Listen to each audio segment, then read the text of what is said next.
of Europe.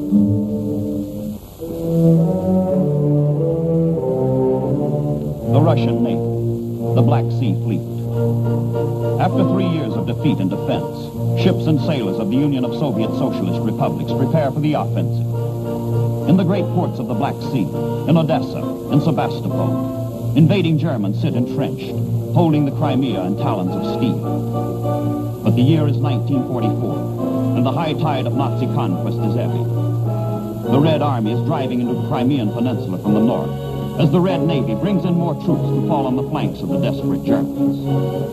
To Soviet sailors, Sevastopol, with its magnificent harbor, is a prize beyond price.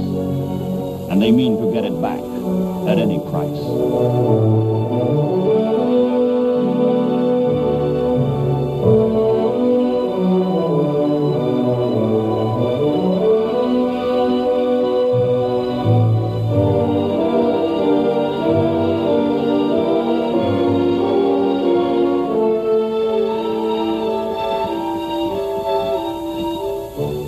Red planes bomb their own city, devastate their own harbor, preparing the way for the Red Black Sea Fleet.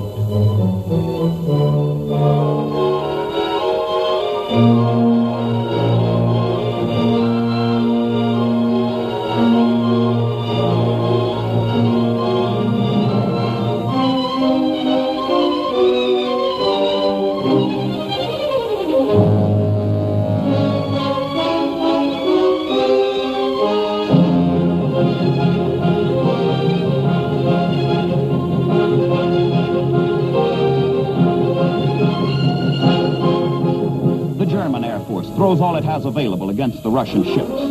But nothing stops the relentless wave of sailors, soldiers, and Marines into Sevastopol.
The Allies. Where the German soldier stands, no other shall ever put his foot. But along 2,000 miles of Russian front, from the Baltic to the Crimea, the myth of Nazi invincibility crumbles. In the 18th century, it was Charles XII of Sweden. In the 19th century, it was Napoleon. In the 20th century, it is Hitler. Each of these conquerors has tasted the bitterness of the Slavic wastes. Each has floundered on the vastness and desolation of the Russian steppes.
For the Russians, Sevastopol is a vital landmark on the march to Berlin.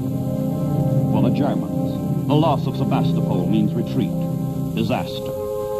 Landing boats originally built for the invasion of England now serve another purpose.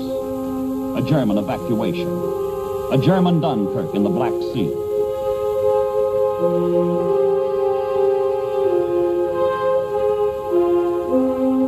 May 9th, 1944. Sevastopol is liberated. But for the Russian people, the aftermath of triumph is heartbreak. Where the German army fights, there the SS murders and the Gestapo slaughters. The heaps of innocent executed hostages are monuments to man's inhumanity to man.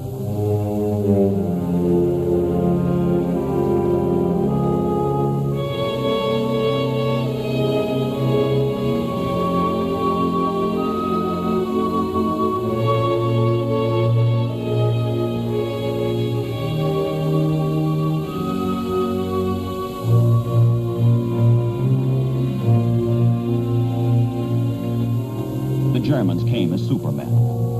That day is over. They leave as vanquished. That day has come. But before the German Wehrmacht is irrevocably broken, hammering in the east will find mounting echo in the west.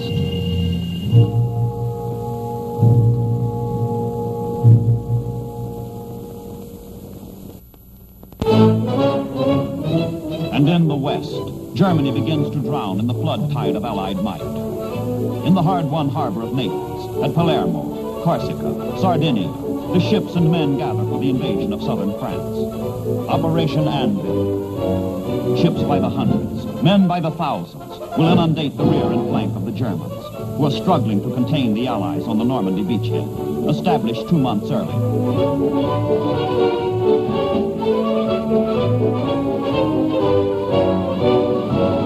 And in North Africa, Oran, Algiers, Bizerta, Tunis, Alexandria. Catapults for the last great seaborne invasion of the European war.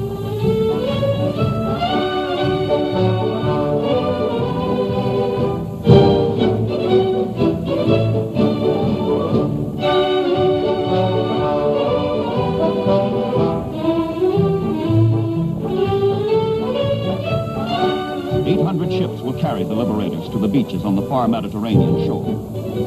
And with them go 7 French divisions carrying the Cross of Lorraine. Back to French soil under General de Gaulle. Back to their homeland with the Committee of National Liberation.